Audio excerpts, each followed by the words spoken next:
سلام، با یه برنامه دیگه از سینماتک در خدمتتون هستیم و امروز می‌خوایم راجع به فیلم گیجگاه صحبت کنیم.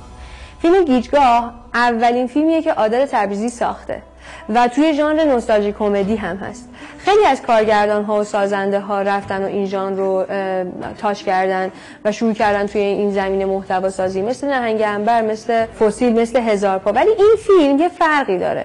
فرقش اینه که اونا با اینکه دارن راجع به دهه 60 صحبت میکنن، نحوه ساختشون و تکنیک‌های به کار رفته توسط کارگردان و تهیه کننده امروزیه. اما این فیلم از همون تکنیک‌های دهه 70 استفاده کرده و روایت خود داستان هم بیشتر هول و هوش دهه 70 میچرخه. از تکنیکایی که بهتون گفتم که مربوط به دهه 70 میشه، یکیش دیزالو در تدوینه و دومیش هم اون قسمتیه که صحنه‌های عاشقانه با صدای رعد و برق و صدای بارون ترکیب شده و خواسته با این شکل و شمایل فضا رو رمانتیک بکنه که مربوط به دهه 70 میشه.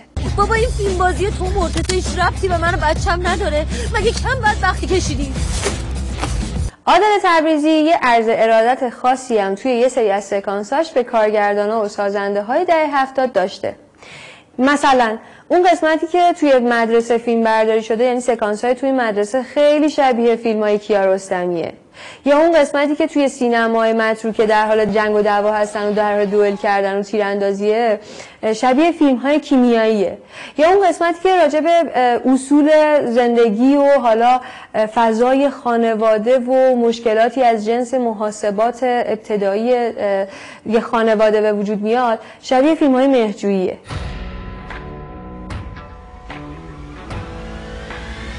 یه سری نوستالژیای جالب توی این فیلم هست که حالا نمیشه گفت فقط دهه 60ها باهاش همزاد پنداری میکنن یا درکشون میکنن، ماها هم دیگه باهاشون آشناییم.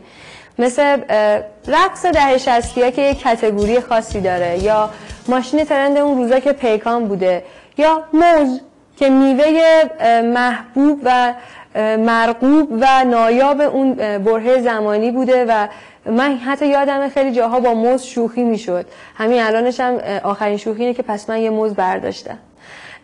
و نکته دیگه‌ای که یعنی نوستالژی دیگه‌ای که بخوام بهتون بگم، مریم حیدرزاده است. اون روزا هر کی عاشق میشد قطعا داشت مریم حیدرزاده گوش میداد، یا اگر خیلی دیگه میخواست تو اون فضا باشه میتونست از تیپ و تیپیکال شخصی مریم حیدرزاده هم کپی بکنه. عینک دودی و تیپ سرتاپا مشکی.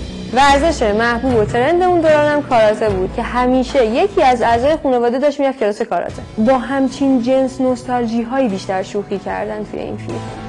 این فیلم واسه کسایی که اون دوران رو شاید زندگی کردن خیلی جذاب‌تر باشه و واسه نسل امروزی ها یه ذره غریب باشه و نتونن خیلی باهاش ارتباط خوبی برقرار بکنن. در نتیجه من اول از همه به بچه‌ها که البته به مامان باباهای دهه 50 و 60 توصیه میکنم که حتما این فیلم رو ببینین و دست بچه‌هاتون هم بگیرین و براشون شرایط اون دوران رو توضیح بدین تا قدر عافیت بدونن. خیلی خوشحالیم که در خدمتتون هستیم و خوشحالیم که وقت میذارین و برنامه ما رو میبینین. امیدوارم که با کامنتاتون به ما انرژی بدین و ما رو توی این مسیر راهنمایی بکنین. مواظب خودتون باشین.